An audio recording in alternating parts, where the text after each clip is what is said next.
Okay, greetings, brothers and sisters. So, I usually been doing some sort of introduction, and I'll probably do that at the end, which won't be an introduction, or I'll have added an introduction. Today is it Thursday? Thursday, January 30th, and so I'm going to start right off the bat. This is the RFK Jr. hearing video, and I'm just starting to piece this together. And so it's a very interesting thing. It's a complex situation, and RFK Jr. is very complex, right, as a person, and this whole family dynamic. So the first thing I heard about this, I turned the news, and his cousin, the woman who's a daughter of RFK, President RFK, I'm sorry, JFK, Carolyn Kennedy said this. Caroline Kennedy has just released a scathing warning about her cousin, Robert F. Kennedy Jr., urging senators to reject his nomination to lead the Department of Health and Human Services. Watch this. I've known Bobby my whole life. We grew up together. It's no surprise that he keeps birds of prey as pets, because Bobby himself is a predator. I watch his younger brothers and cousins follow him down the path of drug addiction. His basement, his garage, his dorm room were always the center of the action, where drugs were available, and he enjoyed showing off how he put baby chickens and mice in a blender to feed to his hawks. It was often a perverse scene of despair and violence.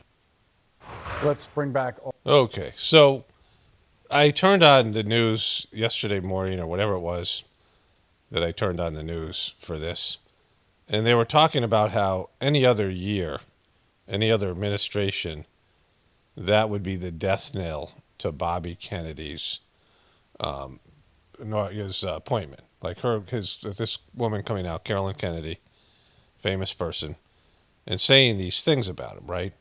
And some of it she's not wrong about. But the Kennedy family is so messed up that there's just so much weird stuff with the Kennedy family. And of course, Teddy Kennedy, her other uncle, there's Bobby Kennedy, and there's two of them died assassination. There's Teddy Kennedy, and Teddy Kennedy, who was having an affair with his secretary, drove his car off a bridge into the Chappaquiddick River. The guy was known as a womanizer. I mean, really bad womanizer. And the woman drowned. Right? Two assassinations, that weird thing. He swam to safety, she drowned. But this woman, Carolyn Kennedy, it came out, and I covered this, and other truthers covered this. I did sort of one of my more extensive. This was such a weird thing.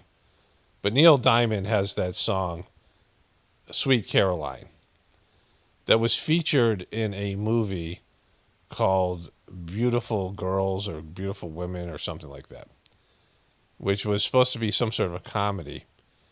And one of the storylines was Timothy Hutton was kind of fell in love with a 11-year-old Natalie Portman.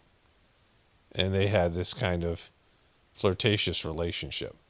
And in the bar scene, they're playing this song, Sweet Caroline. And it came out that Neil Diamond wrote this song about Caroline Kennedy when he saw her on a horse when she was 5 years old. And then people started to say, but the lyrics are so sexual, right? And then he had to reverse it and say that he wrote it about his wife, who was named something that began with M, and it didn't sound like Caroline at all. And like he, was embarrassed. And then he was given an award at the Kennedy Center, and she did, a very uncomfortable, talking about how it was about her, the song. And the whole thing was weird because it was a very sexual song about a 5-year-old Carolyn Kennedy. So there's just weirdness surrounding this family, right? Let me see if I can find that Kennedy Center thing. So they have this Kennedy Center award for entertainment, people who are celebrities and then politicians and other people, right? It's a big thing. There's so much money in the Kennedy family. I mean, the whole, whatever it is, right? And this happened. Good evening and welcome to the Kennedy Center Honors. 49 years ago, my father said, "There is little of more importance to the future of our country and of our civilization than full recognition of the place of the artist." He continued, "If art is to nourish the roots of our culture, society must set the artist free to follow his vision wherever it takes him." We're here tonight to give full recognition to artists who have used their freedom to create art that has nourished us. 5 visionaries are seated in the place of honor next to the president, and we add their names to our signature wall. Their gifts to us are as varied as their origins. A boy who grew up with the sounds of Sugar Hill in Harlem and used the pearl keys of his tenor sax. Let's get to the part about Neil Diamond here.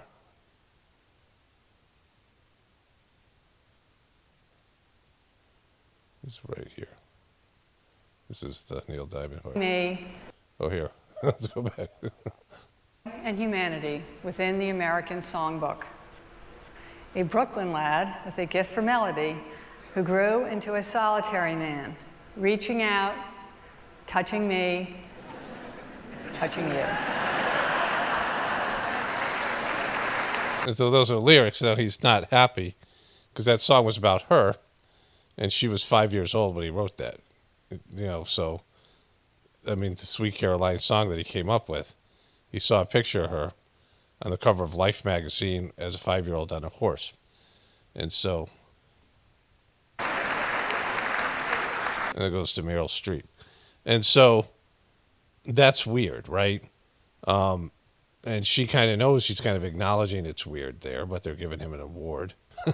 Neil Diamond, he's making the wall on the Kennedy Center.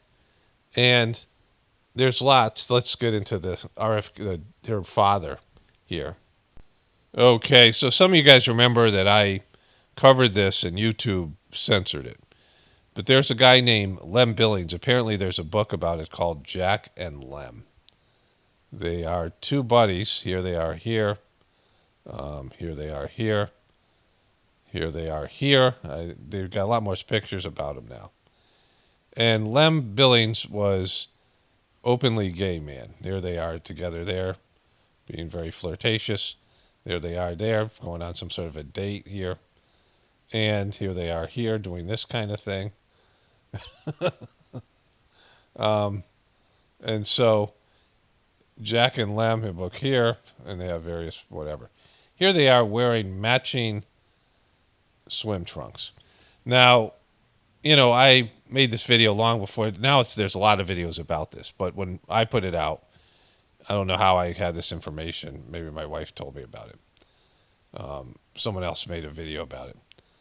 And it got whatever by YouTube, censored. But this was his gay best friend. Now, I don't know any heterosexual men that have a gay best friend. Now, there are gay men who are not effeminate and, athletes and things like this. So that's possible. This guy was more effeminate, I think. And there was supposed to be a secret diary here somewhere, it says. But if you had a gay best friend as a man, I don't think you'd wear matching swim trunks with him or do that ever, right? Like, I don't think you'd ever wear matching swim trunks with another man and be heterosexual. Like, matching clothes with, your friend. Like, you don't call your friend up and say, let's wear matching clothes. And so there's all these pictures of them together. And here they are with the swim trunks. Now, there's other guys here that don't have matching swim trunks. Just 2 guys are JFK and his gay best friend. And there's letters. There they are, right? He was wearing a big bow tie. And so, it's kind of weird. There's lots of things that go around this hidden diaries, his tin diary. So it seems like there was more to their relationship. than just being friends. And that's her dad. And so, and then he having affairs with Marilyn Monroe and all these things that was rumored about him. And so Caroline Kennedy singling out her cousin as being a predator, with Ted Kennedy killing his mistress in a river, and all the rumored affairs and things of her dad, and just all the Kennedy weirdness, the Kennedy family, the tragedy surrounding it. Her brother, I think, died, and all that stuff. And singling out like RFK Jr. as the one like guy that you got to look out for, is fucked up, right? And RFK Jr. has predatory behavior. RFK Jr., he kept a diary of his affairs. He had like 36 affairs or 33 or some Masonic number or some kind of thing. The New York Post really hates the guy. And he had these affairs, and he kept them in a diary, which his wife read and then committed suicide. And so, he has, and like he said himself, he has so many skeletons in his closet that, he said if he had so many skeletons in his closet, if they all voted for him, he'd be king of the world. Like he has more skeletons than people. He could win a majority vote in the world, which would mean he's got billions of them, right? So, he's got some stuff. And the other thing about him, though, is he's when he gave these interviews, he was as much as a truther candidate as you could get. He was thoughtful. He had good sense of protecting the environment, which is important to me, and he had good sense of healthcare stuff. Now, I wouldn't agree with everything, just like we know we don't agree with everything of anybody. All of us have different perspectives, especially in the very opinionated truth community. But he would have been a good, solid truther candidate, even if it was just bullshit. He could verbalize truther positions on various things. And he was a compelling candidate. The problem is, and I don't give a shit about skeletons in his closet and all these things, because, these guys all have them. His position on Israel, though, was so obnoxious and so bad, it discluded him. It looks like almost like a pizza up here, right? It so discluded him that, he's again very complex. And he had already been with Trump, and Trump was going to appoint him for something in the health department, and Pfizer gave Trump $1 million, and he decided to not do this RFK Jr. thing. Of course, Trump bringing him to McDonald's. I mean, the whole thing is complex, right? Like, it's very interesting. I want to see how it plays out. I don't have any real hope for any of this stuff. I don't think the system can be saved. So it's really just all human interest story. But RFK Jr. is kind of a mess. His family's kind of a mess. And so these journalists were saying in any other year, Caroline Kennedy's posts about RFK Jr. would just destroy his candidacy. But with Trump and the way things are going, Republicans aren't going to vote against. I mean, some of them are voting against some of his people, but they're hesitant to do so. The Republican Party is circling the wagons around Trump, and the fact that this guy who's an iconic family of Democrats is crossing the aisle to work with Trump. And so, they're going to pass this guy through, it sounds like. And we'll see. It's going to be a close Jack and Lem. And so there's this. The other issue here is this. 60 years ago, in a crowded LA stadium, my father accepted the Democratic nomination for president. He challenged Americans to look to the future and join him on a journey toward a new frontier. It was a call to the young at heart, regardless of age or party. Times have changed, but the themes of my grandfather's speech, courage, Looks like she got her own little gay son there. unity, and patriotism are as important today as they were in 1960. And once again, we need a leader who believes America's best days are yet to come. We need Joe Biden. I've admired Joe Biden since I was a Senate intern in 1974. He shared my uncle. So she endorsed, there's Teddy Kennedy, the possible murderer, whatever that went down, Chappaquiddick. And this guy, Joe Biden's been a political hack. Teddy's commitment to civil rights, women's rights, and working families. He was a senator who cared, who led. He's a snoozler groper in the way he treated all those kids and stuff when he swore them in, right? We know about Joe Biden, but he was also senile. He was senile 4 years ago. And a number of these Kennedys worked on his campaign. And he's Irish, and he had he idolized the Kennedy family. And so there was a connection here, right? And so them endorsing Joe Biden, whatever she says about her cousin is, you can't take it seriously because she endorsed Joe fucking Biden. Who inspired.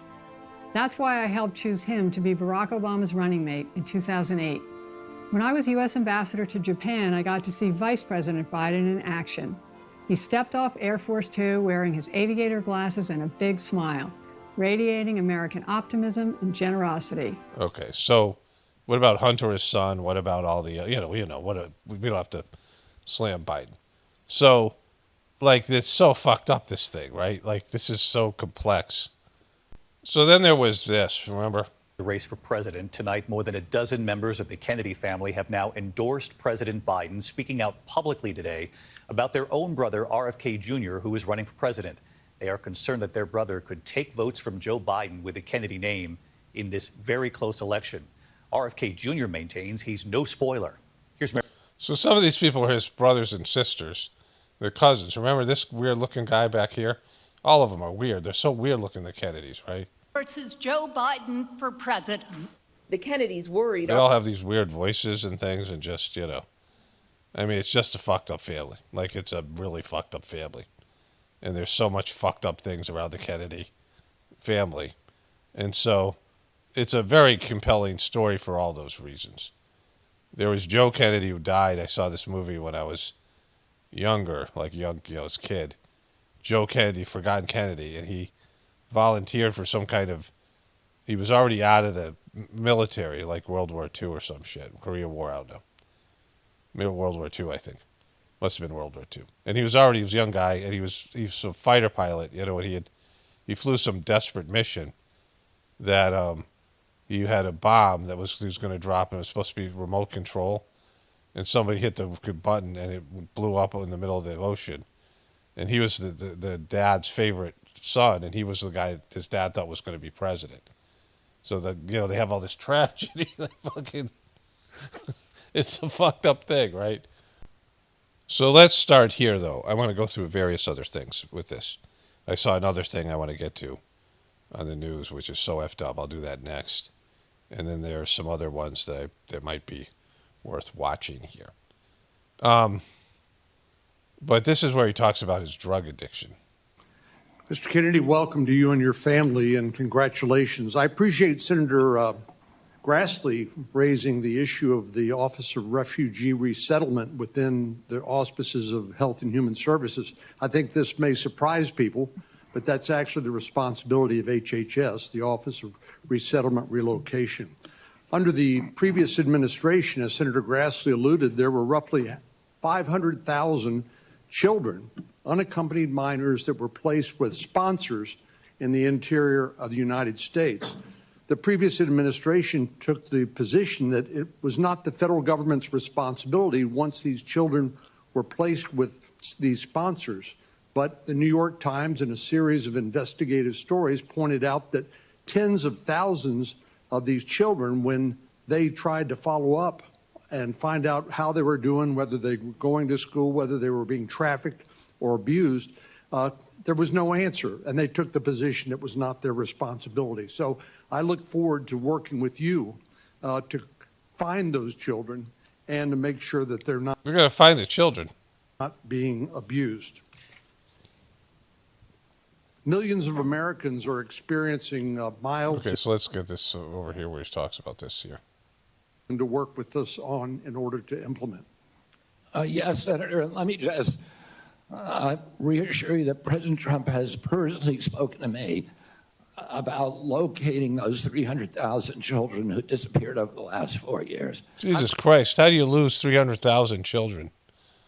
don't think anybody has a fully accurate number, but it's hundreds of thousands. I agree. And many of them we know have been sex trafficked and childhood slavery, and it is a blight on America's moral authority. And he recently had an affair. The girl was fired. She was a reporter and fired for the affair. Their exchanges, it seemed like some kind of weird online thing.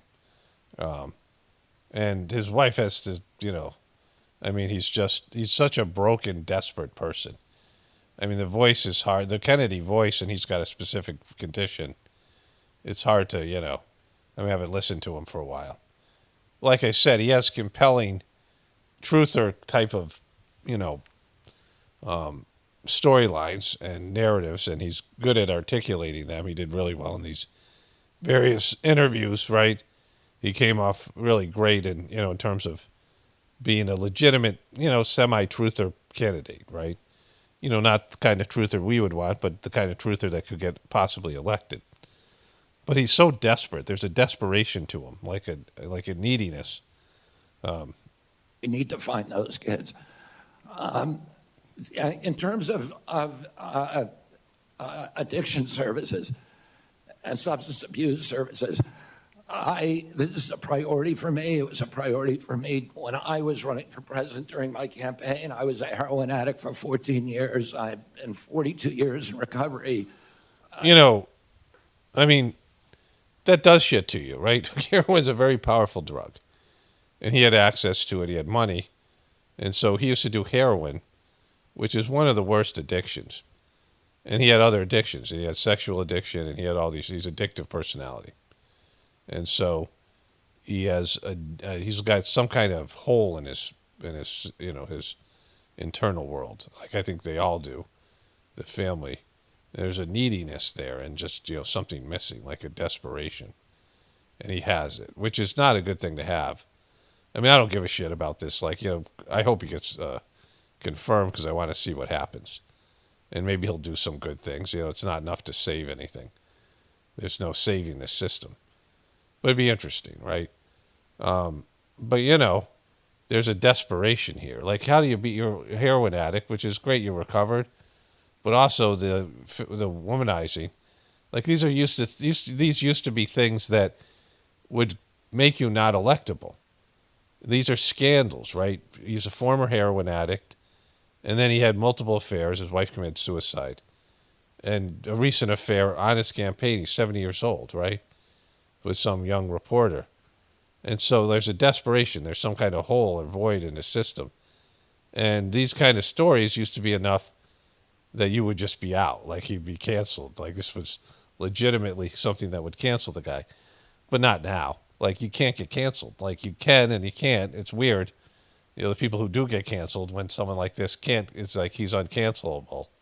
I go to 12-7 meetings every day, so I hear the stories every day. Now, he's going to these meetings because he still could fall off the wagon. Somebody's in recovery, like he hasn't cured his addiction, some scaras, and his, obviously. And I hear the many stories about denial of, or the barriers to access to care. And we need to improve that. And answer specifically to your question, I think we can do that through GME. This guy's up in the Senate hearing saying, I was a heroin addict for 14 years. Please hire me. And so that's how fucked up this thing is.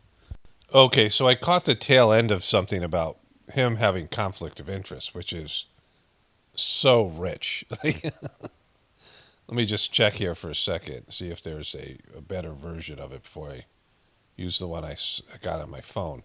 On health really standing for, is it really their personal interest? And I think that's what's so frustrating to people such as myself and probably like Dara, so many kind of like public health professionals. Like there's this sense of, Robert Kennedy's one of us.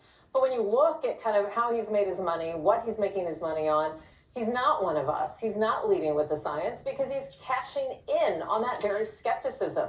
Okay, so this is one of the big pharma shill doctors who's on MSNBC as an expert, right? Like Sanjay Gupta and these guys. And they're all mainstream medical shills, right? And I caught the tail end of this. And it seems like Elizabeth Warren is the one. When I searched for it yesterday, it didn't come up. But today it did. And I already had one of their interactions. I hope it's the same one, but we'll find it either way. There's clips of it. But she started to question, Elizabeth Warren started to question him on his possible conflicts of interest. And can you believe this bullshit, right? The the big pharma companies are, even the AI bot, the Gemini Google bot, which is certainly not where it puts its emphasis on what it considers truth or not, is authoritative news sources. And I, had this conversation with you guys on my last video, and it leads into this. And the bot admitted that they have all these resources, these unethical companies, and they have all these resources, including lobbying resources and all that. And they're talking to him about conflict of interest because he's shilled some healthcare products, possibly, which I don't know about.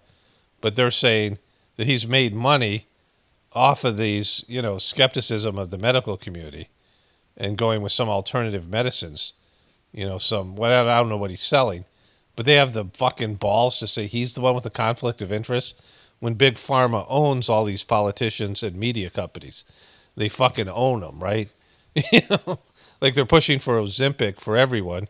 And I have a video clip of some girl somebody sent me on Instagram who's talking about having osteoporosis and bone loss because she was on Ozempic for a year. Like, this is the kind of bullshit that they're pushing, that he has conflict of interest. And so let's watch the rest of this clip here, and then I'll find the Elizabeth Warren thing. But how fucked up is that? One of these doctors, medical shills that is, knee deep in, waist deep or head deep in big pharma money, right? I'm all for healthy debate. I think that's important. I don't think anybody's voices should be stifled. But when you have this kind of oversight, and he has enforcement authority, judicial all of the oversight and possibility. But again, I kind of point to this is just going to translate to more power for the White House, for some of these very concentrated areas of political appointees. And that in any administration is dangerous. So just to be clear, I had searched for Kennedy and these hearings and being grilled about conflict of interest, and nothing came up yesterday when it was new, but now there's all these clips. And some of the clips featured Senator Warren, but I already had this one, Elizabeth Warren, Pocahontas. And Trump, that's one of Trump's better nicknames.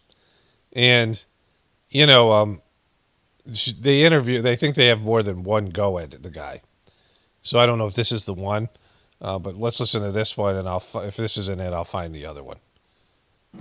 Senator Warren. Thank you, Mr. Chairman. So, Mr. Kennedy, I want to start with something that I think you and I agree on, and that is that Big Pharma has too much power in Washington. So that's something you believe, Elizabeth, and this is the one guy who would take on Big Pharma, who might. He might just want to get bankrolled.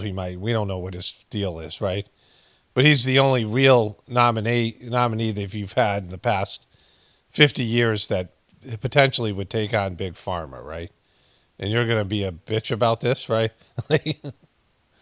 You said that President Trump asked you to, quote, clean up corruption and I don't know what's going on with her head and her hair, but it's conflicts. Sounds great. You've said that you will, quote, slam shut the revolving door between government agencies and the companies they regulate. That also sounds great. So here's an easy question. Will you commit that when you leave this job, you will not accept compensation from a drug company, a medical device company, a hospital system, or a health insurer for at least 4 years, including as a lobbyist or a board member? That's actually a good and legitimate question. She's baiting him here, but, and none of the other nominees for the Democrats were going to say that, would say that as well, right? Would agree to that because they're all connected to the Big Pharma. Can you just repeat the last part of the question? Can I commit You're to not what? going to take money from drug companies in any way, shape, or form. Who? Me? Yes, you. Oh. Yeah, I'm happy to commit to that. Okay, good. That's what I figured. I said it's an easy question to start with. And she's baiting them. I think you're right on this question. I don't think any of them want to give me money, by the way. Let's keep going. You're right because every American has the right to know that every decision you make as our number one health officer is to help them and not to make money for yourself in the future. So I want to talk more about money. Here's the big fuck you to him. Right? I'm looking at your paperwork right now. In the past 2 years, you've raked in $2.5 million from a law firm called Wisner Baum. She's gone into Wisner Baum. She's got the Wisner Baum files. You do commercials to encourage people to sign up with Wisner Baum to join lawsuits against vaccine makers. And for everyone who signs up, you personally get paid. And if they win their case, you get 10% of what they win. So if you bring in somebody who gets $10 million, you walk away with $1 million. Now, you just said that you want the American people to know you can't be bought. Your decisions won't depend on how much money you could make in the future. You won't go to work for a drug company after you leave HHS. But you and I both know there's another way to make money. So, Mr. Kennedy, Okay, so this has no bearing on any of this, right? The vaccine companies, they have all these, the big pharma companies have all this, there's the vaccine courts, which is a governmental funded, the vaccine companies, the four big pharma companies can't be sued. The government pays out, you pay out for any lawsuit that involves vaccines. So the vaccine companies are shielded from this. It's the only company in the whole world, in America, that gets shielded from possible litigation for wrongdoing. They don't have to pay for any kind of lawsuit against them. You can look up the vaccine court. I'm sure there's plenty of videos on it. And even that guy Rob Schneider made a video on it, right? And so it's a completely fucked up thing.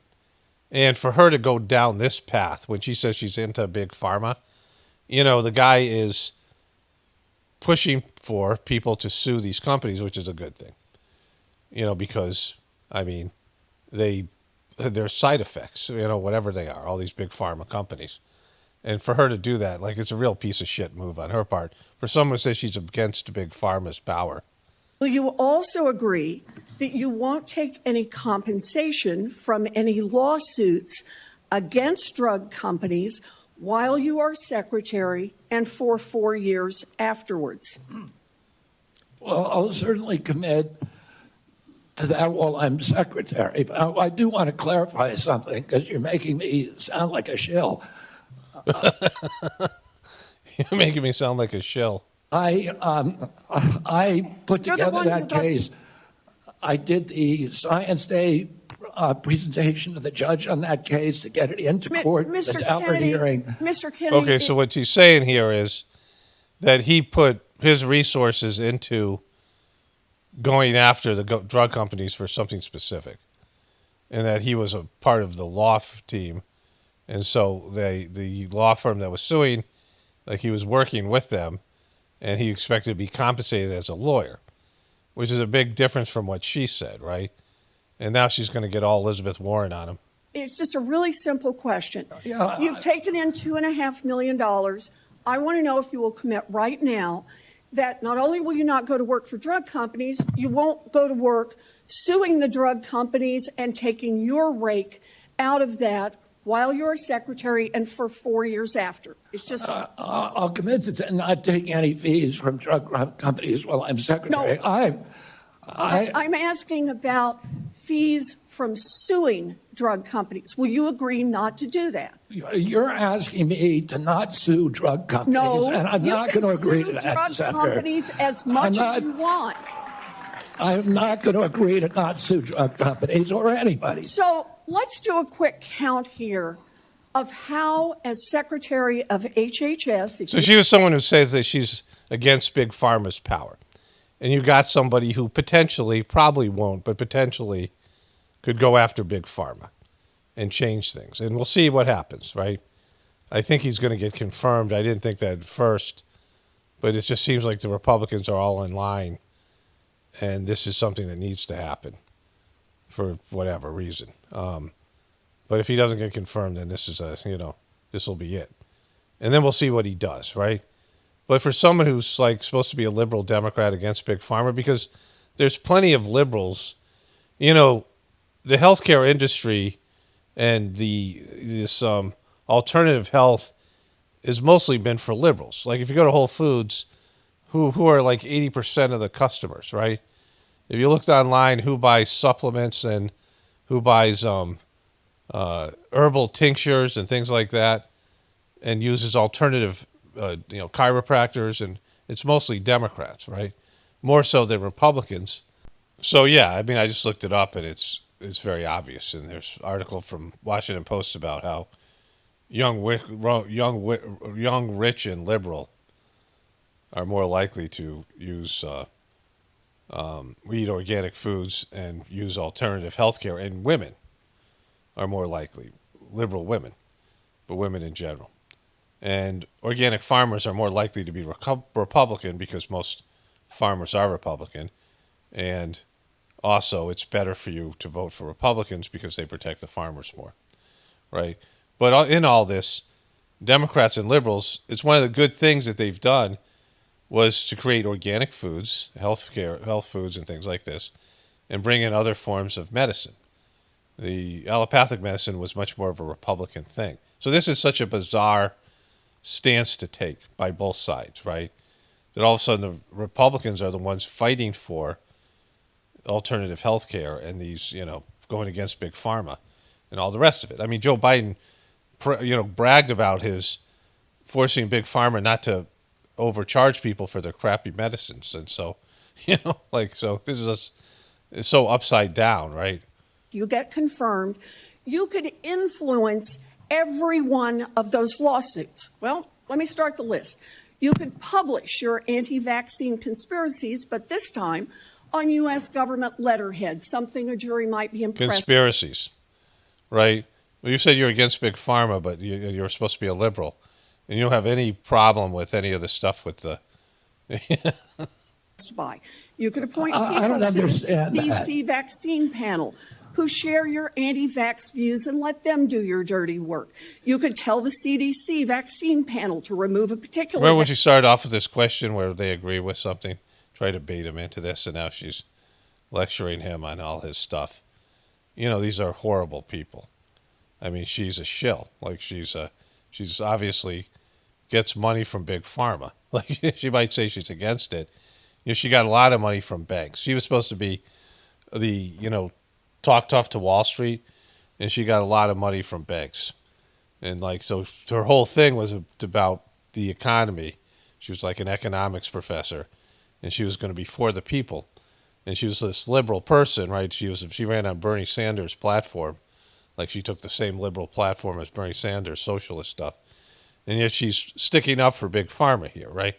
Because even as health secretary, he could only do so much damage to Big Pharma.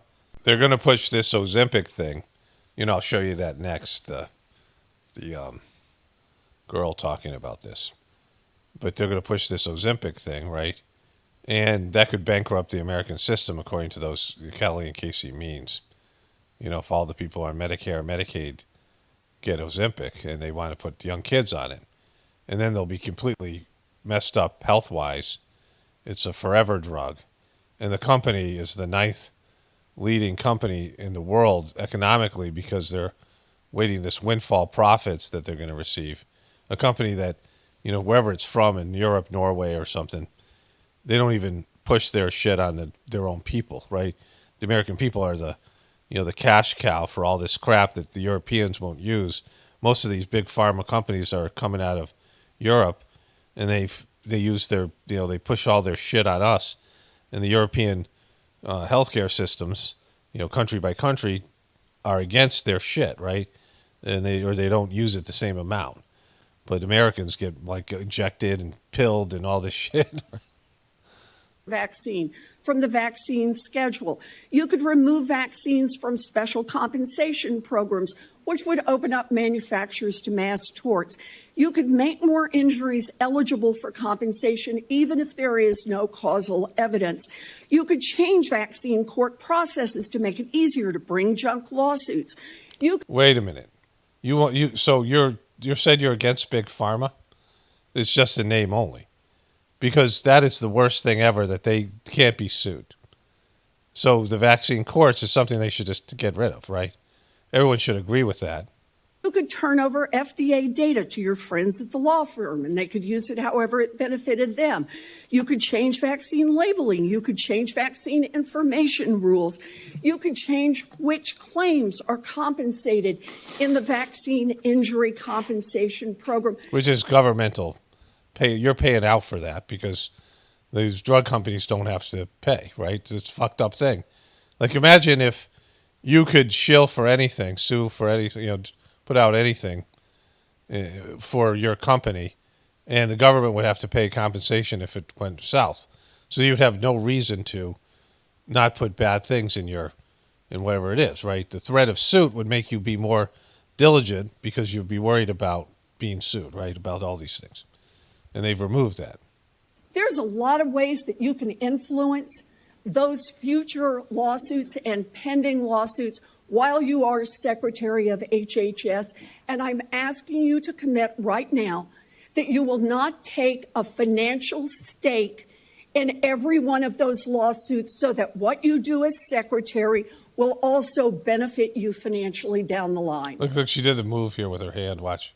Of those lawsuits so that what you do as Secretary will also benefit you financially down the line. I'll comply with all the ethical guidelines. That's not the question. You have said you're asking me, Senator, you're asking me not to sue vaccine pharmaceutical companies.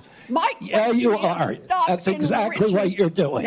Look, no one should be fooled here. As Secretary of HHS, Robert Kennedy will have the power to undercut vaccines and vaccine manufacturing across our country.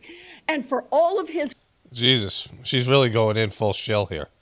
Like, she's going in like full fucking shill.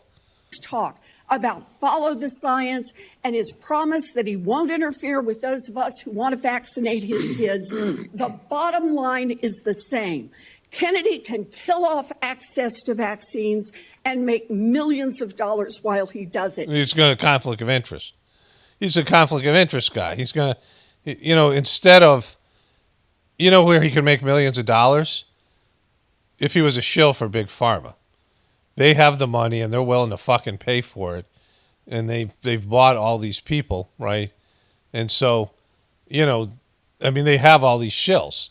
Big Pharma has all these shills. If you want to be a shill, then being a Big Pharma shill would be the most profitable. Not suing Big Pharma, which is a hard thing to do, right? It's much harder to sue Big Pharma than just be a Big Pharma shill like all these doctors and all these politicians and all these news media people. They're handing out cash, and they got plenty of it because the American system is rigged in favor of Big Pharma. Like, this is just ridiculous. She's one of the worst people ever for doing this, right? Like, just an absolute piece of shit. Kids might die, but Robert Kennedy can keep cashing in. Boom, whoa, boom, boom, boom. Senator, I support vaccines. I support the childhood schedule. It's just, what are you saying, bro? What's happened? What do they do to you, bro? I will do that. The only thing I want is good science, and that's it. How about then say you won't make money off what you do as Secretary of HHS? Before we go, do you say that to Fauci? Do you say that to Fauci, you piece of shit?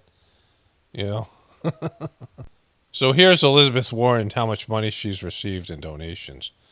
From lawyers and law firms, $3,000. Healthcare professionals, $2 million. So for the healthcare industry, she got $2 million, which is a part of that whole thing.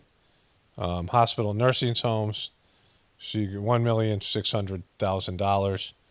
From insurance companies, $6,000. These are all miscellaneous health. She's getting tons of stuff from healthcare. And then $600,000 from pharmaceutical and healthcare products. That was just in 2020. We don't even know from now. This is an older one, but this is what they had available for me. She's received multi-millions of dollars, and this is just campaign shit. Never mind all the other perks that they get that are for personal stuff, right? Because they all make bank And Big Pharma, she has a relationship with Big Pharma and this horrible healthcare system. And here, it says here, Warren will donate money she received from the family behind OxyContin. So the Sackler family that was pushing the opioids back in 2012 donated money to her, and now she had to give it back or donate it to other people. And so she's talking to him like he's a shill, right? And he very well may be, but he's not a shill for Big Pharma. And she is. Instead, that's a much worse position to be in. Everybody knows Big Pharma sucks because she's talking about Big Pharma's influence and control. I'm all about how you're against Big Pharma's influence and control, right? We're both about that. I agree with you about that. Well, no, you don't, because you're taking money from them. You Babylonian, Pocahontas. So Rand Paul is upset by the way Kennedy's being treated. I suppose.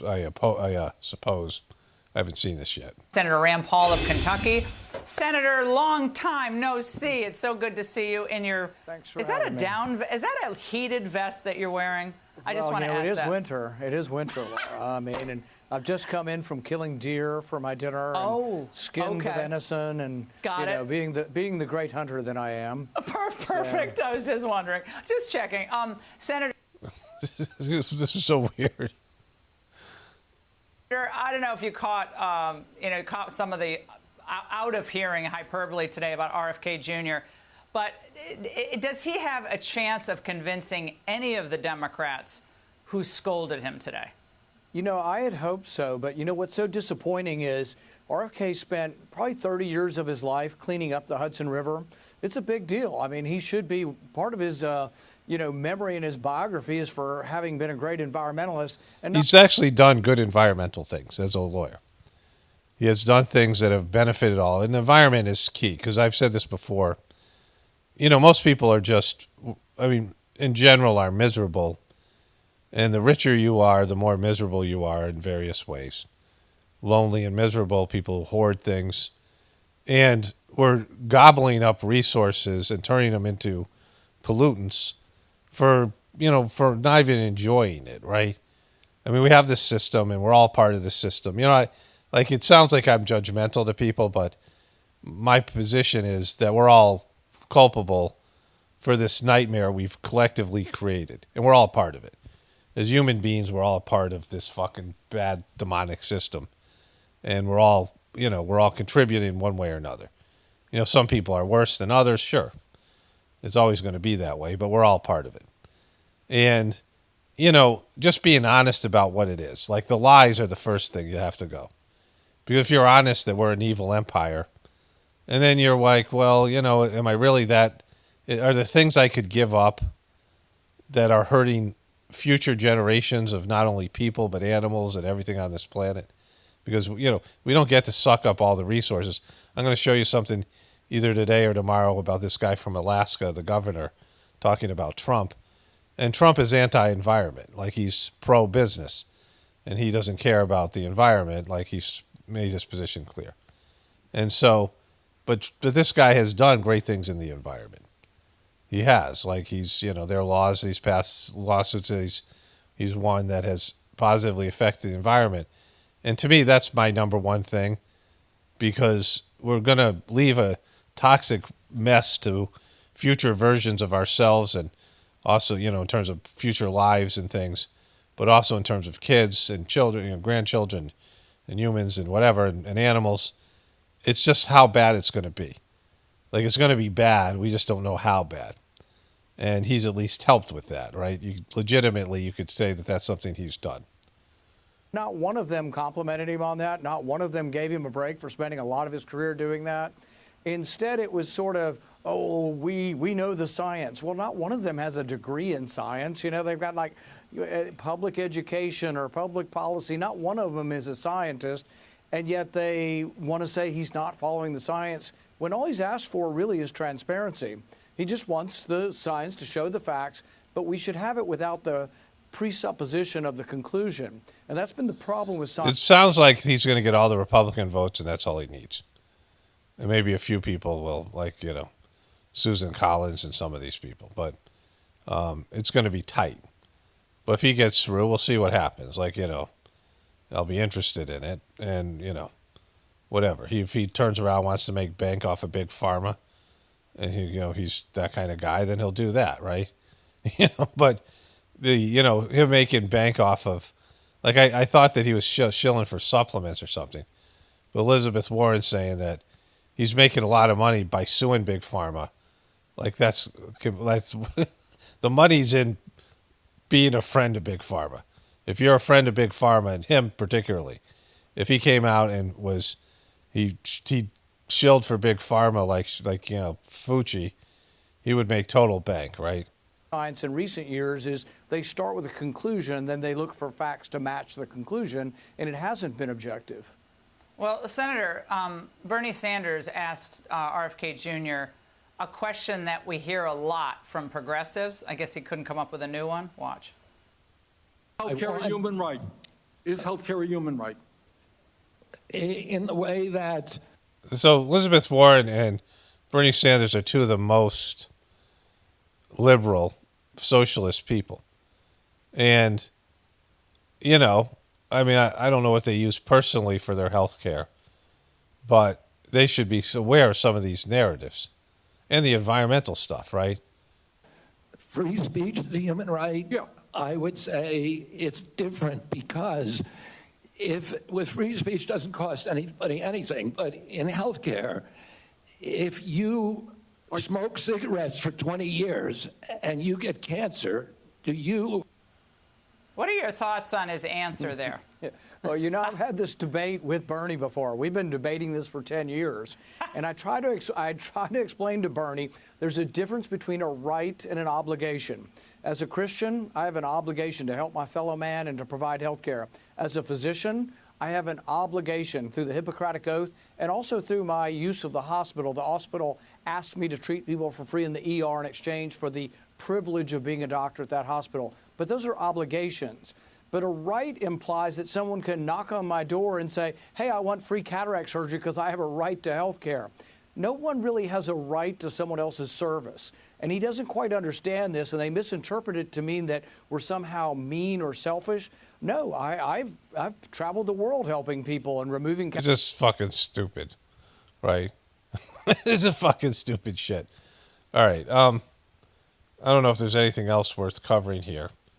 There was something that happened with Mark Warren.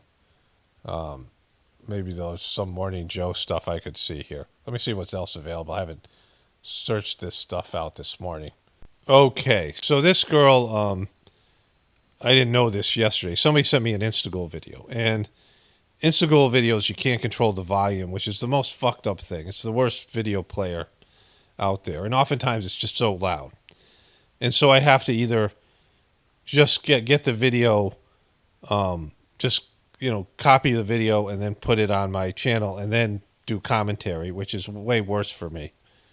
Or I have to do what I'm doing here, only then I have to go readjust the volume, which is it's time consuming and it sucks. And there's just no reason for it. Put a little thing here, which we have, with YouTube, the volume thing. But I found this video on YouTube. But what I didn't know is that she is like an Instagram model. So she's posing in bikinis and things like this. So she went on Ozempic to, she's probably 5 pounds overweight or whatever, not even overweight, whatever, like these skinny, starving yourself Instagram models. And she posted this video about, well, let's just let her speak for herself here. Hi. I just left the doctor's office. I went to get a checkup because I've been off of Ozempic for 2 months now, and I just wanted to see if my body was in better condition, if there were any permanent damages. And I'm kind of in shock right now because I wasn't expecting this. But I guess Ozempic can cause bone density loss. And so again, she wasn't obese and didn't have some healthcare issue. She was doing this to be a model. She was putting on weight or whatever she viewed herself as. This was unnecessary, right? And she went on Ozempic for a year, and she has bone loss now. I didn't think that would happen to me because I was only on it for a year, but I have significant bone loss. I have osteoporosis and Holy fuck, right? Now, I would assume she's in her, I don't know, what do you think, 26, 20s? You know, maybe 30, but she's now got this, I mean, bone loss. That's not, you're not going to get better from that, right? And I don't know if you can sue Ozempic. I don't know what their thing is, but they want to give this to everybody. All these kids with childhood obesity, it's a forever drug. And what I understand is it really destroys your gut and your ability to digest food. It just fucks your gut over. And your gut is like one of your, you know, it's a part of your intelligence system. You know, gut intelligence, heart intelligence, and brain intelligence. You have these different, you know, areas that are spiritual and also the nerve endings and things, right? And your gut is so important. Like in digesting your food, it's a big deal. And so many people have gut issues that we're all struggling with, you know, various things, having proper microbiome and all that. But she has this thing, but does she have anything else, right? How bad has she screwed herself over now by taking Ozempic, you know, for something that's cosmetic, right? This is, you know, something that she's done for, you know, appearance. osteopenia, so that I don't know. There's like several of them that I have, and I just wasn't like expecting. I wasn't expecting that, but that's what happens if you use Ozempic for weight loss and you lose too much weight. I don't want to sound unsympathetic because we all do stupid shit when we're in our young part of our life. She's doing, you know, she's an Instagram model. She's making money off of this. She might have been putting on some weight. She doesn't, you know, she's not a truther or whatever. She's not a healthcare person. I'm not blaming her for using Ozempic, but, you know, you got to read the ingredients, right? And if you're a young person, especially because you think you're invincible, you know, young people do stuff, get tattoos, piercings, you know, make bad decisions in relationships, make bad decisions. You know, you're young and stupid. But, you know, like this is going to cost her for the rest of her life. I mean, this might be like she doesn't end up having kids. I mean, who knows, you know, the implications for young people having Ozempic. And so if they're going to give this, it costs like $1,500 a month for everybody who uses it, some $1,000 a month. And if they put it on Medicaid and Medicare and they push for this to get rid of childhood obesity, I mean, this is what the Kennedy thing is all about, right? Childhood obesity. This is what Callie and Casey Means were saying, you know, these people. He's a former food lobbyist and she was a former doctor, you know, really smart people. I mean, this could cost the American people $5 trillion or something like this, or something crazy like per year, trillions of dollars. And then what about all the health effects that come later? Like, what if all these kids grow up with, you know, serious side effects, and then they're going to be a burden on the healthcare system, and this foreign company is going to be making bank because people like Elizabeth Warren and these other shills have been bought by Big Pharma, right? Like, that's what's at stake here. I'm sorry, I just, I know some of you might not relate, or some of you might think I'm being annoying or overdramatic about all this stuff. You just found out you have osteoporosis. Osteoporosis, what is it? Osteoporosis? I don't know. Or multiple of these, because there's multiple ones. Because you used a pharmaceutical drug for weight loss. No, this is like not, you know, if somebody's thinking you're being annoying, oh, shut up about this and go do a pose, right? But I'm really just sharing this because I just, please don't take this drug if you don't need it. Yeah, why would anybody, why did you take it, you know? Just please use me as an example. That's all. I just want to be an example to of why you need to be careful. It's become very normalized, but it's really dangerous, and I just can't believe I did that damage to myself. Please be careful with this drug. That's all I want to say. So, this is fucked up, right? And this is Elizabeth Warren thing. And so, all of the above. So, I wanted to say a few more things about this stuff with Ozempic here. So, this girl is unnaturally skinny. Like, she's one of these models that, how these models become almost like human skeletons, and they have some kind of eating disorder. And I don't know how much that was from Ozempic or, but whatever her thing was, right? And, that's a fucked up thing in itself, right? And I sent a video clip that you just saw to my wife because she watched the Casey and Callie Means thing with me. She's the one who told me about it. And we've been talking about Ozempic quite a bit. And know some people who are using it and thinking about how it affects them.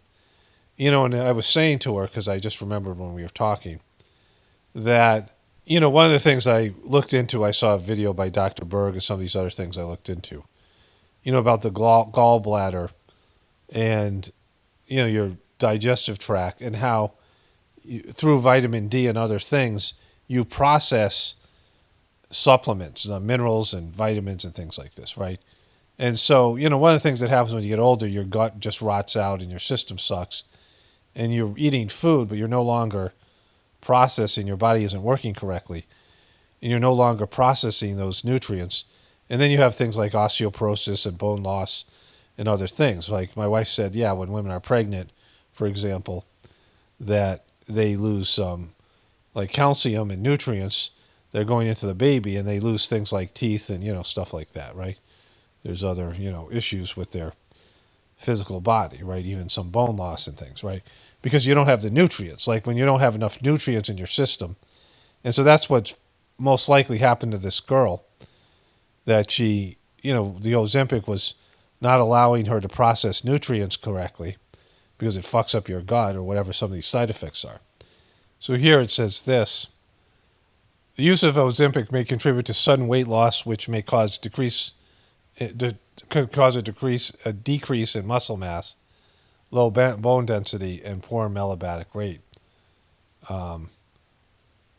Some studies also suggest that overuse of this drug can make your bones brittle and increase the risk of fractures. I got to believe that's a nutrient-related issue because I know there's all kinds of gut problems that happen afterwards. And so that means your body is no longer processing nutrients through your gut, which means you've aged significantly.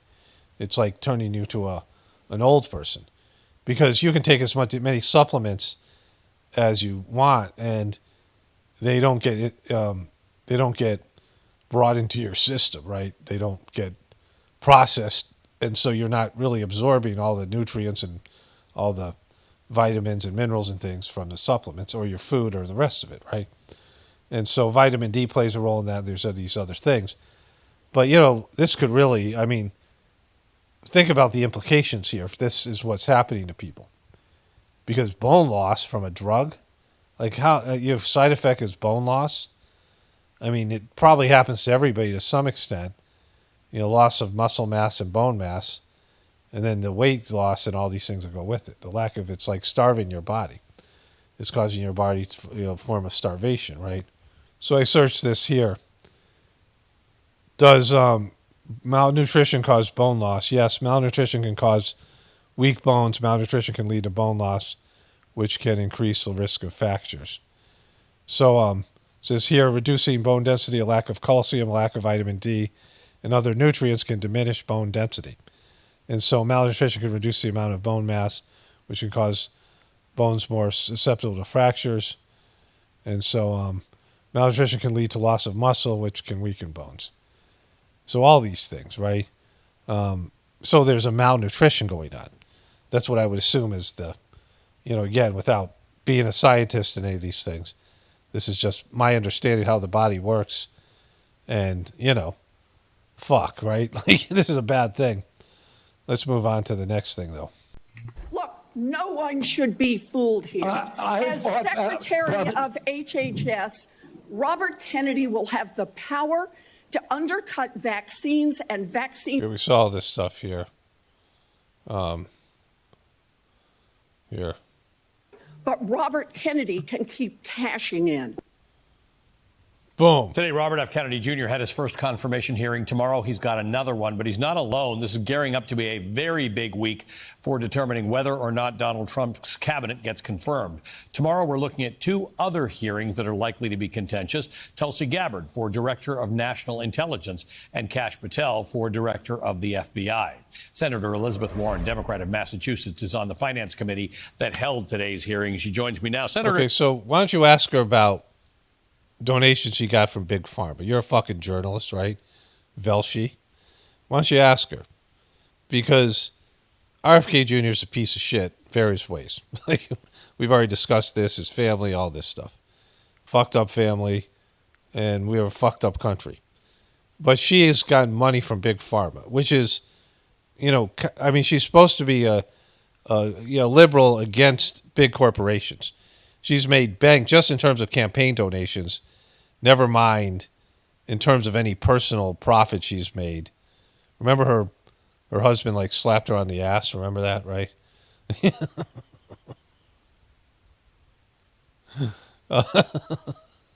Bruce. His name was Bruce. Let's go. Let's watch this and we'll see if I can find Bruce. It's great to see you again. Thank you for being with us this evening. Thank you. A bit like asking about which one is your favorite child. What worries you most about Robert F. Kennedy, the views he has, should he become the Health and Human Services? Well, I'm getting a lot of money from Big Pharma, and Services Secretary.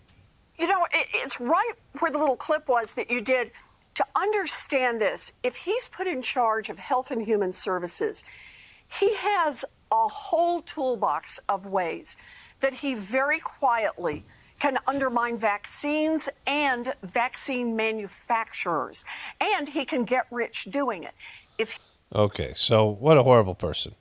Like that's where you want. That's the hill you want to die on, right? And the people aren't feeling you because of what happened with COVID. A lot of people are, regretting their decision or regretting what they were forced to do. And so, like this, Ozempic girl. This is people don't have a lot of love for Big Pharma, Elizabeth. So this is happening. I'm going to get me a beer. I'm going to get me a beer. I'm a common person. I'm not some educated elite person who gets big money from Big Pharma and banks and tells people I'm against them. I'm a beer drinker, just like you. I'm not some lifelong academic.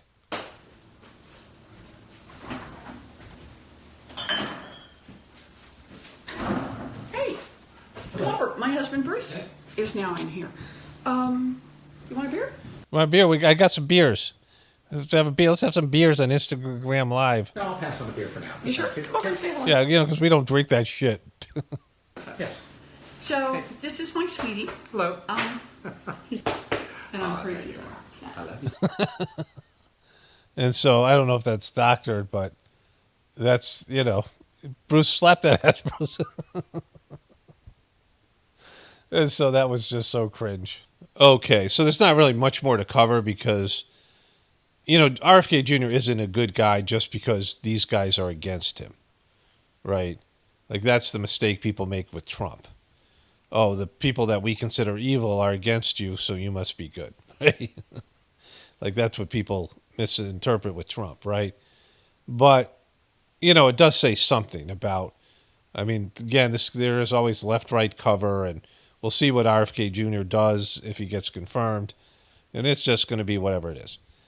I want to see what they say on Morning Joe because they're the worst, but here's Nicole Wallace, who runs into a very close second.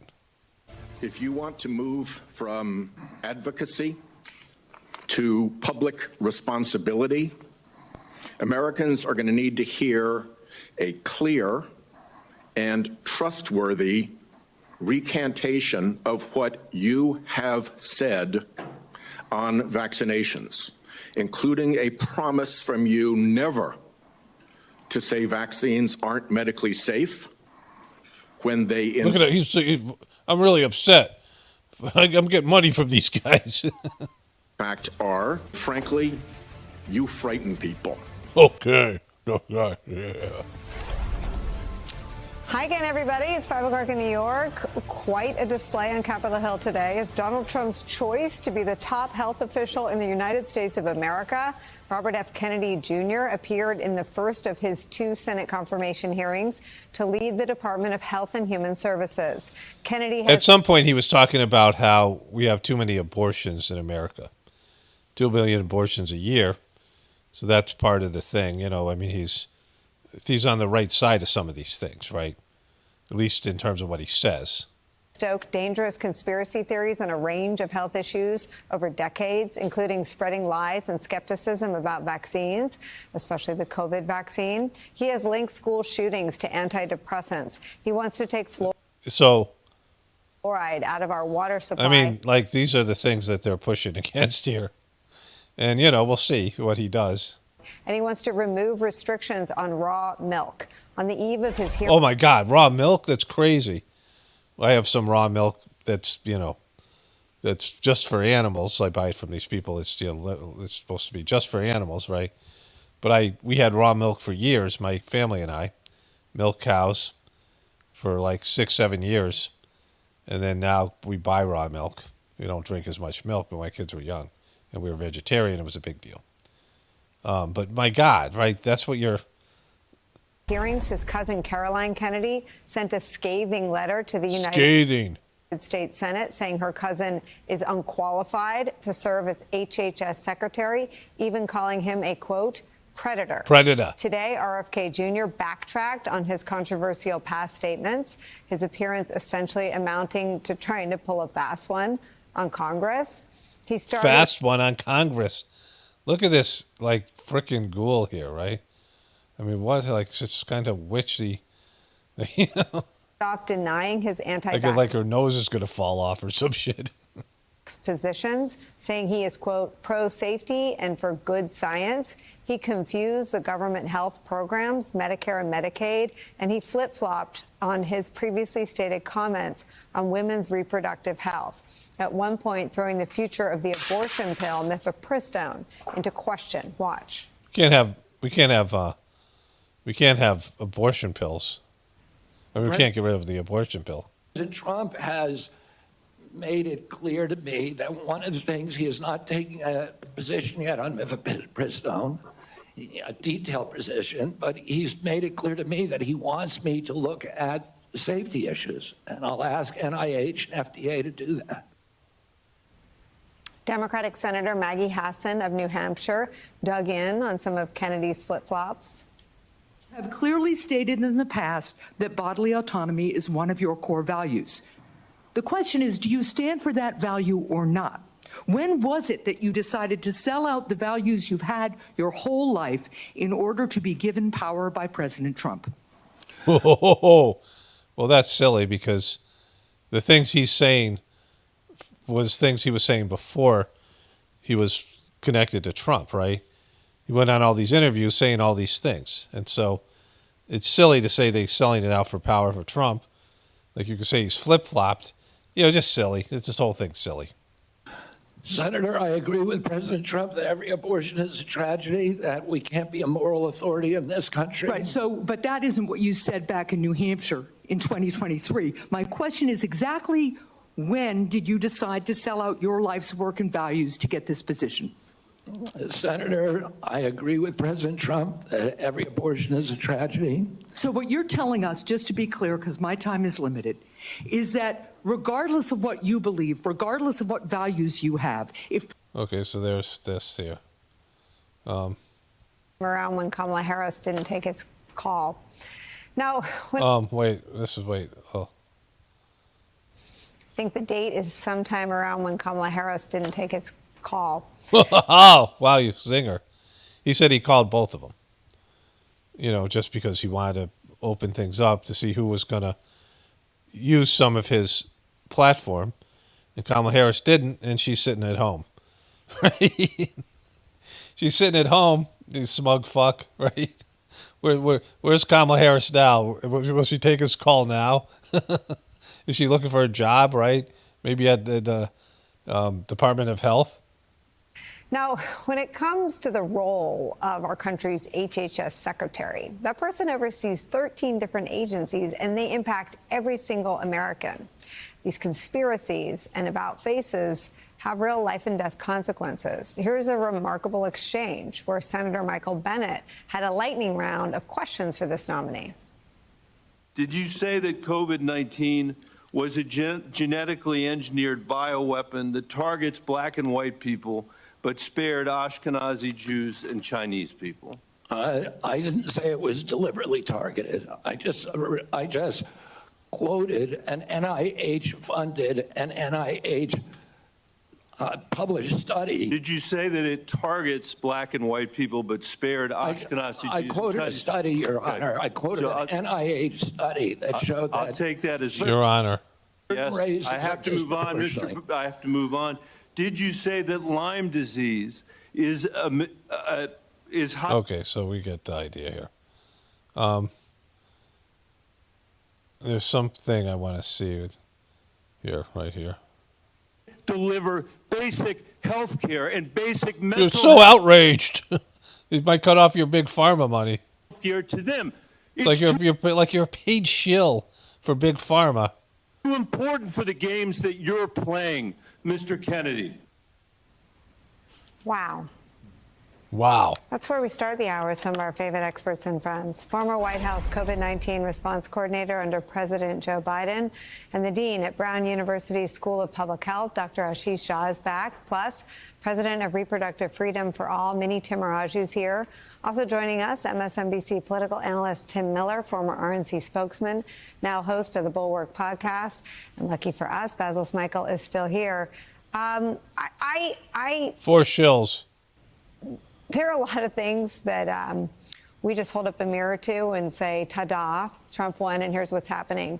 But, Tim Miller, I just need you to rewind the tape. How the F did we get here? How the F did we get here? That's how they sold this thing. The title is How the F Did We Get Here? Nicole Wallace unpacks RFK's shocking confirmation. How the F did we get here? I'm effing on this. I'm effing on my show.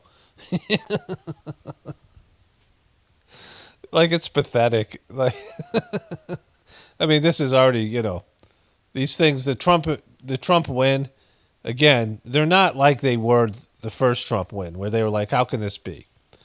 They've reconciled, or they've been brought aboard. They were in shock at the first Trump win. I think that was intentional. They had no idea it was coming. And election night was great.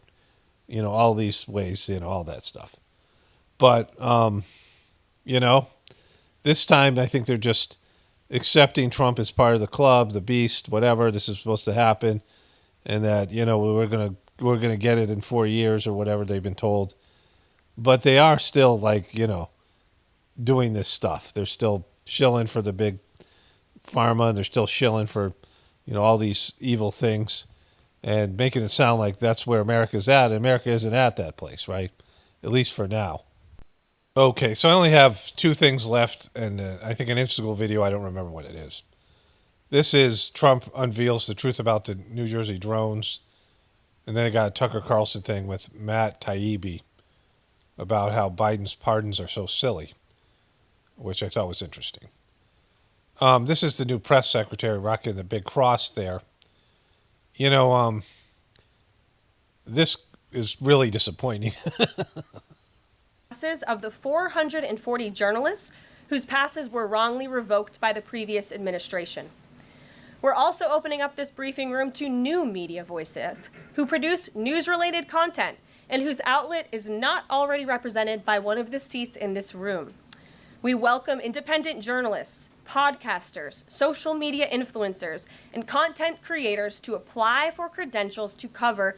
You know whose idea this was? At least mine partially, right? If you guys remember, I said Trump should have done this years ago. He was having wars with CNN and MSNBC, and there was all this media that he didn't know about, right? Of course, it helped him in this election. Steve Bannon was pushing him to do truther stuff, right? But, had he brought all those people in and legitimized them, which they would have been by him doing this, everything would have been different in the 2020 election. he could have just talked to them, because those are the people that have the biggest audiences and are most accessible and have the best content. And so, I, for one, I'm sure other people had the same idea, thought this should have been done back in 2017, 18, when Trump was running into a buzzsaw that was mainstream media. This White House. And you can apply now on our new website, whitehouse.gov/new media. Starting today, this seat in the front of the room, which is usually occupied by the press secretary's staff, will be called the new media seat. My team will review the applications and give credentials to new media applicants who meet our criteria and pass United States Secret Service requirements to enter the White House complex. So in light of these announcements, our first questions for today's briefing will go to these new media members, whose outlets, despite being some of the most viewed news websites in the country, have not been given seats in this room. And before I turn to questions, I do have news directly from the President of the United States that was just shared with me in the Oval Office. From President Trump directly, an update on the New Jersey drones. After research and study, it's almost like she's like a kindergarten teacher, right? Or first grade or second grade. Drones that were flying over New Jersey in large numbers were authorized to be flown by the FAA for research and various other reasons. Many of these drones were also hobbyists, recreational, and private individuals that enjoy flying drones. In time, it got worse due to curiosity. This was not the enemy. A statement from the President of the United States to start this briefing with some news. So that's a shill statement, or an insider statement. Nobody's, it's disappointing, right? Like, that was so disappointing, and like, he shouldn't have made a big deal about it if that's what he was going to say. And when he releases the RFK and JFK assassination stuff, some of the stuff might be missing, which isn't his fault. But if it's been scrubbed, if none of these things are bombshells, then he failed. Right? If none of these things are big reveals, then he's just a shill like all the rest of them, which he is, we already know. He's a big money person. So there's that.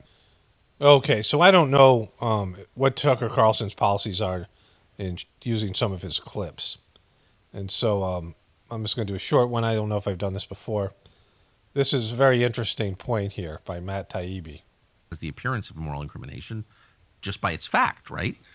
It's not only morally incriminating, it's legally incriminating, as the Department of Justice itself said in a memo, I think, on one of the J6 cases. It said, this does not unring the bell of conviction if you get a pardon going. So Matt Taibbi used to write for Rolling Stone, and he covered the economic collapse, and I read some of his articles. And I covered some of his stuff on my, long time ago, when I started making this kind of content. And very good writing, funny. He was funny on these things. He was talking about the bubble, the tech bubble and some of these things. He was good on the financial stuff. And, he's someone that I would consider, based in that writing, like a real journalist. I mean, liberal, more liberal than conservative, but clearly not that now. Going forward. So you're making an admission if you accept a pardon. I wouldn't accept one if I were totally innocent. Well, of course. Yeah, and also I wouldn't accept one if I had something to hide. Because now, if I'm dragged before a congressional committee or especially a grand jury investigation, now I can't tap out and say, yeah, I'm sorry, I'm going to take the fifth on that. That's fascinating. Right? So the whole... So that's interesting, right? I didn't think about that, but these people can't plead the fifth. So, again, they might lie under oath, which now they're incriminating themselves for something else. I don't know if the pardon covers that. But if Trump decides to look into this stuff, then all these people who may have dirt on Biden and, things about themselves, they can't not answer, right? They have to answer each question. Whether they lie or not, that's just whatever. But if they do tell the truth, then they're not obligated to. They're going to embarrass themselves and maybe implicate other people that didn't get a pardon, right? Like that could happen, and so it's kind of a dumb thing to do. whole thing is really illogical. I think it was more meant to be a symbolic gesture. And this is really, I think, speaks to the thinking of the Biden administration about so many things, right? They were so driven by optics with Trump that they did a lot of things that were incredibly stupid. So they want to portray him as vengeful and out to get people. And the pardons are a good way to do that. I mean, if you're aiming for that audience, but it had the negative effect of opening all these investigations up, it seems to me. So you really think this was aimed at MSNBC viewers? So, but anyways, that'd be interesting to see if that ended up playing out that way. If Trump goes after those people, because in reality, most of the people he's talking about are older folks. I mean, most of this, the Biden support and all these people that hated Trump, boomer hippie liberals. I mean, not so many young people. And as Trump passes on in 4 years, he'll be out of the news, and then we'll see what's going to happen, whether there'll be another Republican president, or it'll swing back to the Democrats, or there'll be no president at all. These are some of the options on the table and what Trump does with this. But if they can't protect themselves with the Fifth, and they expose incriminating evidence that implicates Biden, that would be wonderful, just in terms of being hilarious. Okay, so I got some news. I talked about this in a recent video, and I'm not going to go into the details again, but I'm going to talk about its ongoing effects, and I'm going to include this in the Journey series. But first, there's a few comments I want to get to that are, kind of nondescript. One person wrote, and I deleted the comment, so I can't read it verbatim because I didn't think anything of it at the time, but then I thought about it, thought it would be worth talking about. The person said, "You say that you don't think about high school, but you've mentioned it like 15 times in the last 3 months or 5 months." I'm not sure which. 5 months would be wrong, inaccurate. And, I just banned the person or whatever because it's just one of these kind of got you comments. But I'm not offended by it because it's just silly. And then I thought about it. I thought it'd be funny to joke about. See, in the premise that this person's saying that I secretly think about high school all the time, right? And I don't want people to know it because you guys might be like, "Hey, that guy's fucked up. He thinks about high school all the time." Like, if that's what you're going to judge me on, I mean, there's more audio tape of me being an asshole and saying things that are, mocking people, mean things that go against what would be my spiritual beliefs, like things that I say here in terms of being soft and sensitive and all the things to do with the Sizemore system. Like, that's a legitimate criticism. And I say that it's because I'm on the internet and I need to have an edge to be on the internet because it's such a brutal place because of comments like this and people like this, right? If I wasn't desensitized to stuff like this, and that comes out in my, sometimes sounding really cold or unfeeling or being an asshole at these things. I mean, like there's real things you could criticize. And I've already stated why, I'm not clinging to the idea of mocking people as being spiritual. Like I'm not excusing the behavior, any of these things. But there's other things you could say. But the reason I said I don't think about high school isn't because I want these guys to think I'm cool because I don't think about high school anymore. And my stated reason for saying it was because I all of a sudden became sentimental, and I'm not sentimental. Let me give you an example of this. So when I worked in a treatment center, my first treatment center, we, I kind of took over from, I had a position to be the lead supervisor. I was older, but I was not there. I hadn't been there as long as these two younger women, both of them who wanted the job. And there was these bosses, the supervisor on the other end of the week, who was sort of the real unit manager, and the unit manager who, they were both lesbians, they were friends, and the supervisor had been there like 6 or 7 years, but she liked her position that she did. And her friend she got hired ended up getting the unit manager position, and they didn't like these two girls, and they liked me. And so they wanted me to take the position, and I really didn't want to. And I thought it through, and I realized that one of the girls was on my end of the week. She would have quit. And that would have left me with one other seasoned person, and there was 4 other staff. And that meant it would be all newbies, and that's a nightmare to take over. And I really didn't want the job. Like when I realized what it entailed, it was so little extra money. I realized I would let this other girl have the job, which she was really grateful for. And I ended up sort of influencing and running the thing from a subordinate position, which was kind of a Sajmark thing to do. And we had a good run where it was like normal there. It was a treatment center for young little sex offenders, and we made it like a normal thing.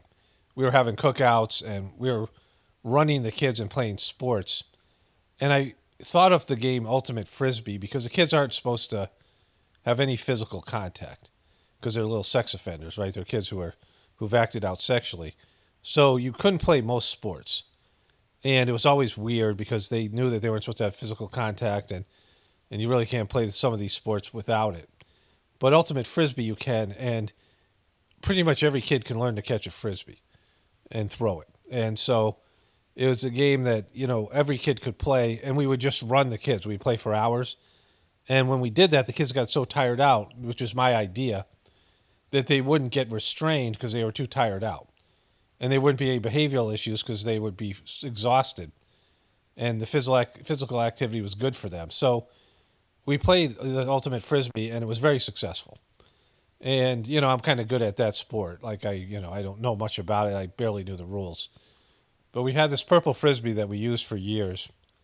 And, whatever time. It was 6 months. Why we used, a lot, for that period of time. And it eventually cracked because, sometimes this Frisbee would get stepped on or, we used it so much. It had a crack in it. And we retired it, and I left maybe, a month or two after that. And like right before I left, it was my birthday. And I didn't tell anybody it was my birthday because I just don't tell people. My coworkers really loved me for whatever reason. And they kind of did almost a surprise birthday. And they took the Frisbee, and each one of them signed it. And, it was a really moving thing. It was like this neat thing, right? It just represented so much. And, the success I had at that job and how I had incorporated my spiritual teachings that I was just learning about into the job and how it worked out so well. It was a good 8-month run. And, I was thinking it was about 8 months, maybe 9 months. But at some point, the place fucked it up. One of the things was we had an extra staff, which made it possible because we had a one-on-one, and that kid graduated and moved to a group home. And so we were going to be down as staff. And that immediately affected us because we had 3 women and 3 men, and that was just the right balance for everything that we did. Everything just kind of flowed there. And so now we were down as staff. And then I was, this is when I went to India and moved out west in New Mexico and started my, my spiritual journey in that direction. And so I saw the writing on the wall, and I sensed it coming. And it was just time for me to move on.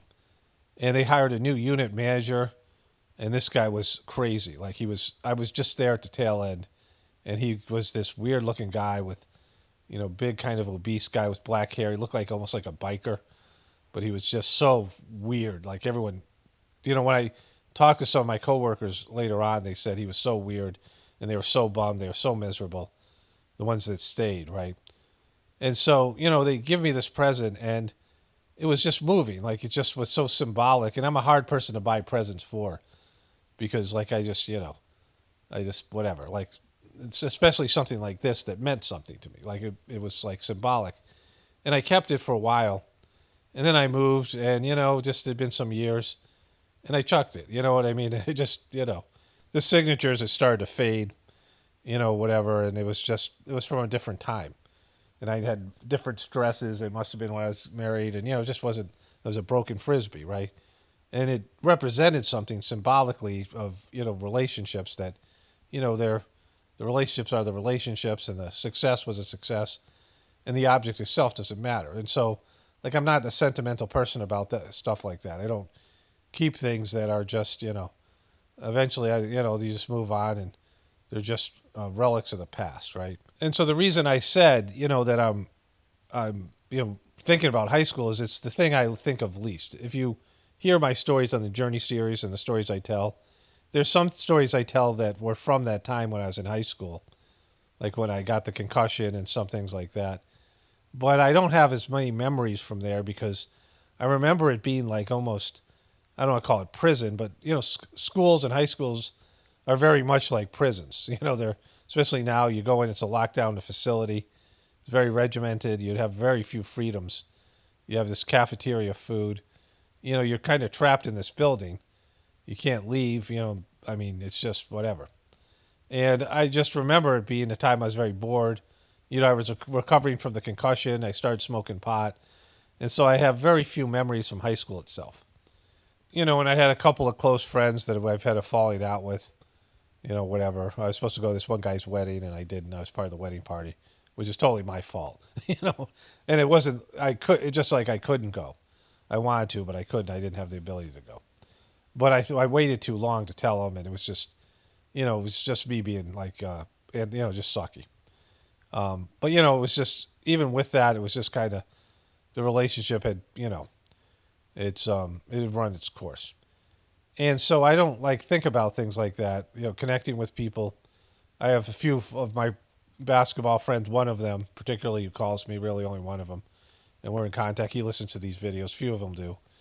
And then I talk to my nephews who are my little brothers when I live with my brother. I don't talk to my brother anymore. They talk to me after my daughter committed suicide. There's that.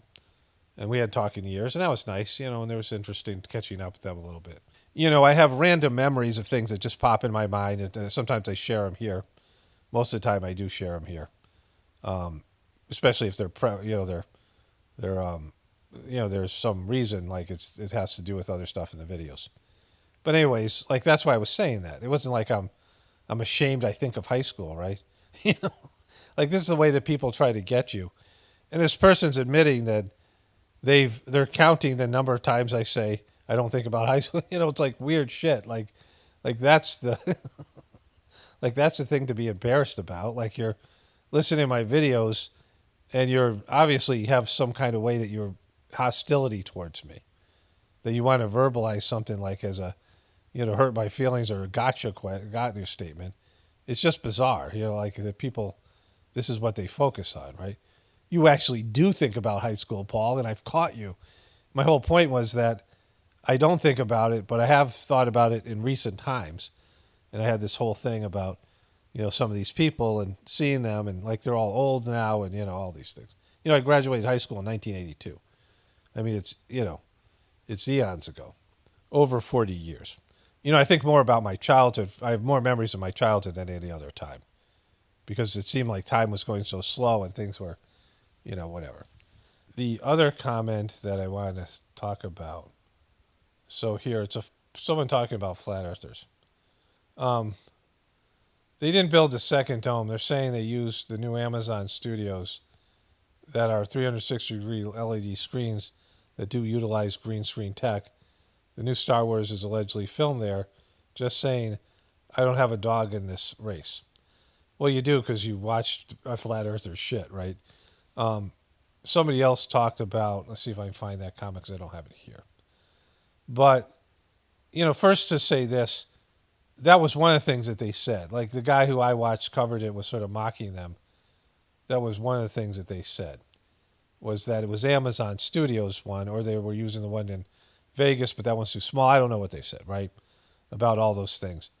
So to use the Amazon Studio one and to keep it secret, it implies that people think, the flat earthers think they're so important and that they're targeted in some way. And they're not, because you're an asset. I keep on saying that. Just like Trump's an asset.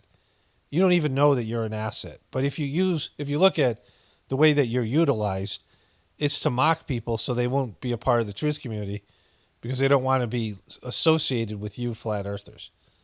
And it's a way that they can demonize and mock us all as anti-science stupid people. You should realize you lost this battle. That the flat earth thing is lost. It's a lost cause. Because the truthers hate you, right? The other truthers hate you because of your behavior and because of all these things.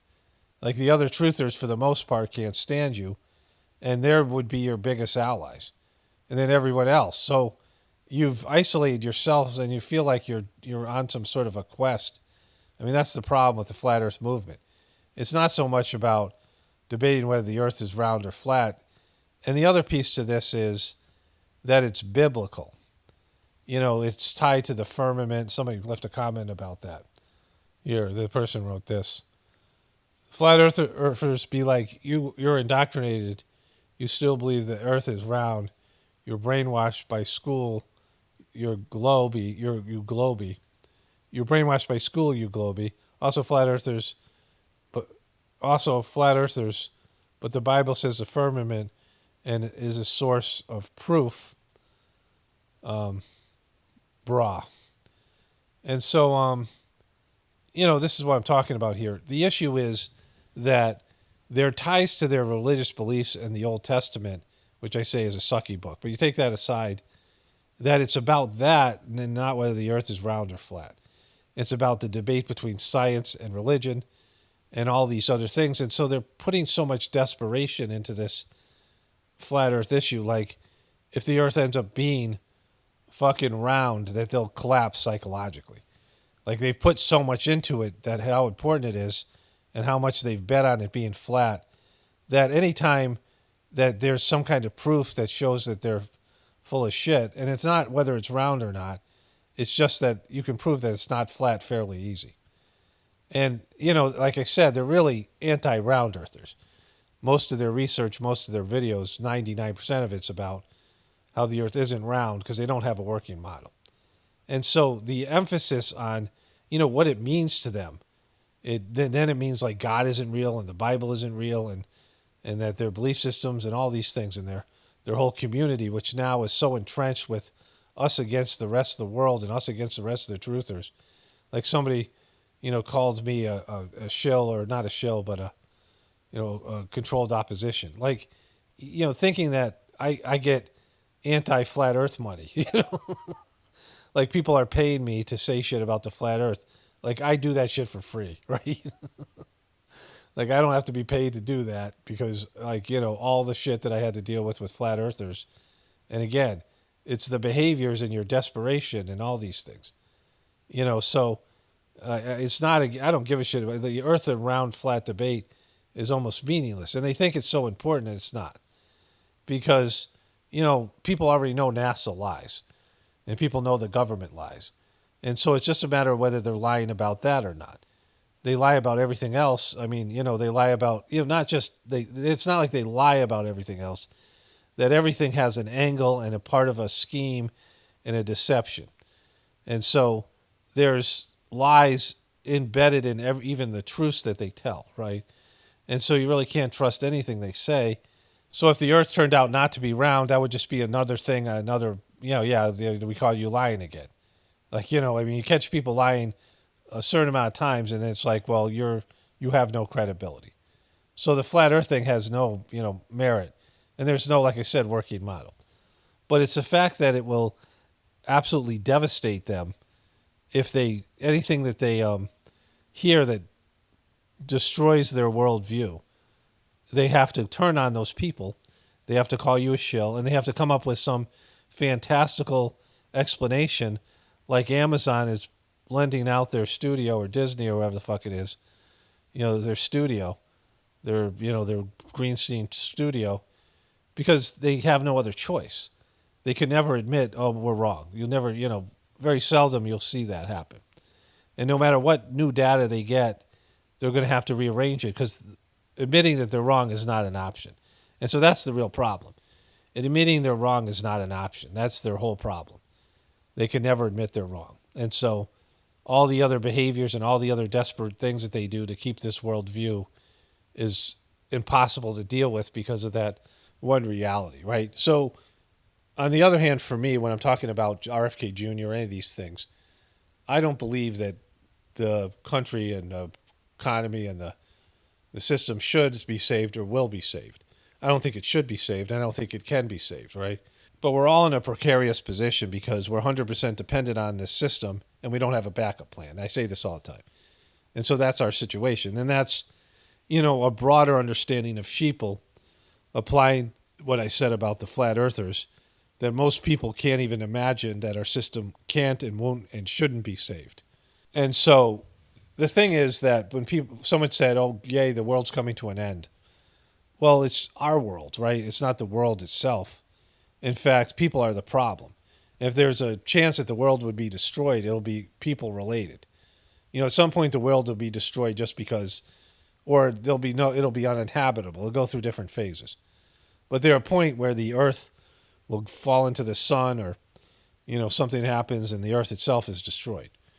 Like planets disappear. Planets don't last forever, and life on planets doesn't last forever either, right? Everything's temporary, and the universe itself doesn't last forever. At some point, the universe implodes on itself, and then it starts over again, which is like kind of mind-boggling to think about. And everything starts from the etheric realm, and eventually, everything has its cycle of life and death, and light and darkness, and these things, right? But even with being unsentimental and not loving our system, and whatever you are as a person, you could be the least into the American system, global system. You can dislike it. You can even hate it. It's hard to imagine life without it, with our economy, with the things that are in it, all of it. There are people who really love going out to the woods and being by themselves and living off the land. People who do that, like Naked and Afraid kind of stuff, right?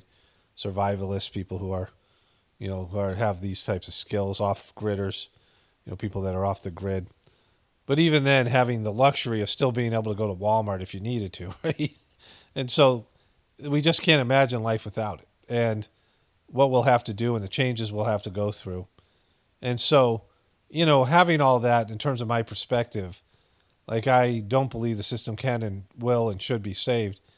But if something good comes from Kennedy and Trump, that'd be great. And I'll talk about it positively. Like, I don't, there's moments of remission. There's moments of, possible, whatever. We might flirt with some things that America might, they keep on using the term the golden age. And, I'm willing to see, we don't know exactly how this is going to shake out. But I do know that these people are part of the problem, as we all are. And they're more so Trump and Kennedy and all of them. Every person in the media, every person in politics, they're all part of the problem. And they're trying to preserve something that is clearly demonic. And, as we all are, because of not having any alternative. And so, it's a good place to be, right? In the Sajmark system, there is a saying by the third master, Master Charji, expect not, and thou shalt not be disappointed. Like, he said it as a joke. Like, he didn't talk like that. But, this idea of having expectations in spirituality, that you never, don't take things for granted and don't assume things are going to happen and don't expect things, and then you're not going to be disappointed, right? But if you go from the opposite position, that you accept that, these things can all happen, bad things can happen anytime, undesirable things, and if you take them that they're good things and they're going to benefit you, then you're in a much better position to deal with all these kind of things, right? Because, I got some really bad news, like something that, as I unpack it, I was talking to my wife, if it wasn't for my relationship with my wife, and it wasn't for this YouTube channel, and also, most importantly, the Gratefullness YouTube channel, because of the heart, like when Heartfulness crapped out, right? The fact that I had an ability to create the Gratefullness meditation channel has been a godsend for me. I've been doing the sittings there. Like, I give the sittings as a preceptor, but then I take the sittings as an abhyasi, which is kind of weird, but it's, necessary. And it's really helped me. And my meditations and my condition have gotten better. And so without the Sajmark system, without the relationship I now have with my wife and starting over and not having the YouTube channel and the Gratefullness meditation, this thing that happened would have been a knockout blow. Sometimes you get the information only when you can receive it. And it's so bad. I was saying it's even worse than my daughter Anna's descent into, just being a horrible person, and then her inevitable suicide. Was just like, that was horrible. And this is even worse. And so, I'm like kind of going through it, and there'll be a time where I don't have to think about it anymore. But it's really bad. And, it's a real waking nightmare. And, having gone through things like this, I'm grateful that I have the Sajmark system. And there's always ways that, there's things like this happen when they can happen. Like, that's what I would say about it. Like, bad things happen, and I'm always able to absorb them because, it's counterbalanced by other things. And I'm able to get through these things that are just really hard to get through. Like, and I always work to focus on being grateful and dealing with things in that capacity. And I would say I've become fairly successful at that, even taking things that are really undesirable and, just nobody wants, and looking at it like it has hidden benefits. And this has certainly had benefits because my meditations and my spiritual stuff are just great. And there's, my wife is going through stuff with a, family member who's dying, and we have a lot of things. It's a very intense time. And then there's all this other bullshit that's going on in the world. It's very, all this, like the Trump stuff is very intense, and there's a lot of stuff going on every day.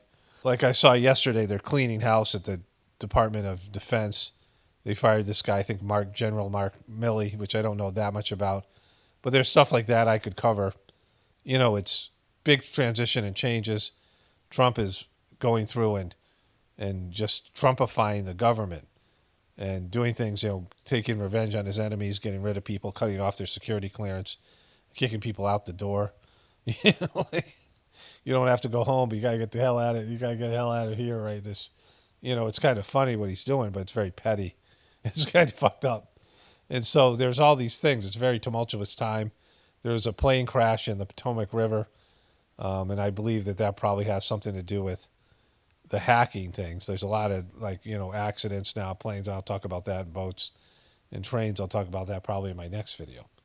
But they're just covering that today. That was the new main story. They've gotten off of Kennedy because of this, tragedy that's happened in D.C. It's all just a fucking mess out there.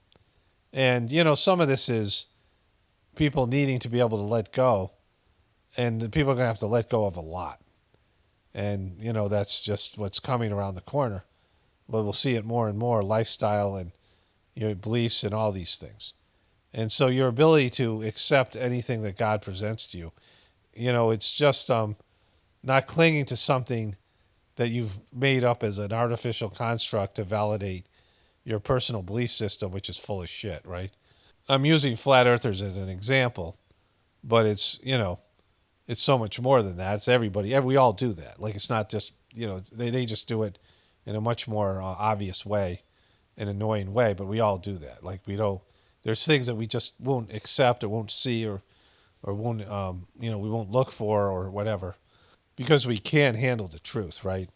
The truth is just too painful. But, sometimes it's liberating, and sometimes it's, validating, but oftentimes it's just too painful. Anyways, let me wrap this one up here.